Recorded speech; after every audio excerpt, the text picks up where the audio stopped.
This is Amazon's smallest aquarium. Looks a little bit like a big Lego, but for 16 bucks, really can't complain. Got a little light attached already, and it's actually 2 pieces. So now that we know what we're working with, let's go see what we can find to get in this thing. I live in Utah, which is a high desert, which means we don't have much water most of the time. Currently we do still have some snow in the mountains though, which means we've got to have some spring runoff going on.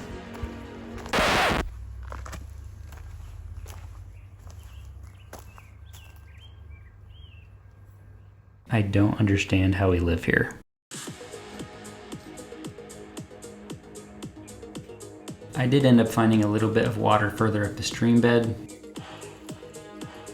with a couple signs of life, but because this stays dry for so much of the year, really not much grows here, even moss or smaller plants. I ended up finding a little bit of dried out moss that I'm hoping will come back alive once I get it wet again, but really didn't find too much.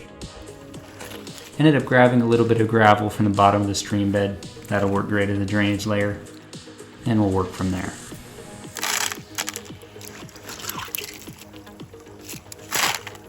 Here's what we ended up with. I knew where some extra moss was next to a barn, so I went and grabbed that. That looks like it's broom fork moss.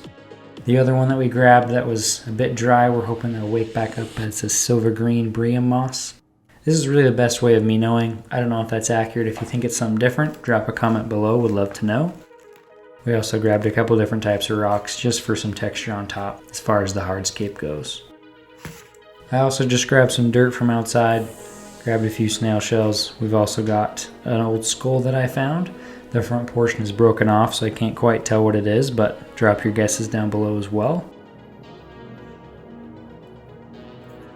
First thing we always start with is that drainage layer. So I'm going to throw some rocks in the bottom of this that we grabbed from the stream bed. This essentially will just give the water somewhere to go other than just sitting in the dirt on those roots, kind of making them rot away.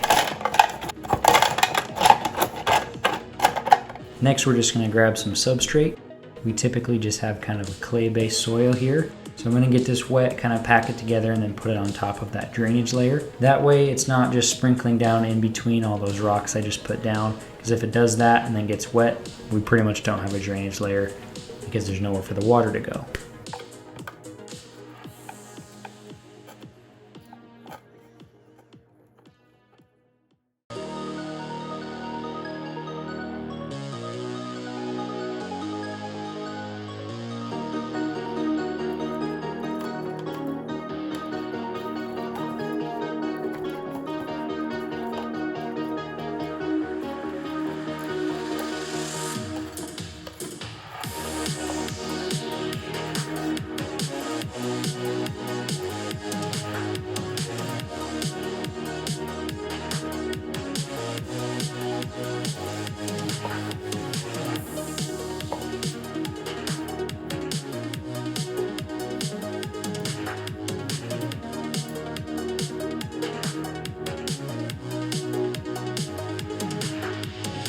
Really the only thing you need to know about planting moss is making sure it gets pressed down into the substrate for whatever you're using.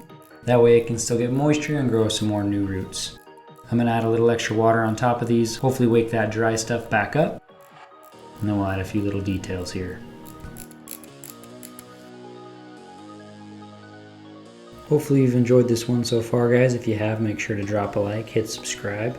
Normally I'd add a little bit more hardscape in this, but I kind of want this little plant to be the focal point since I'm not sure what it is.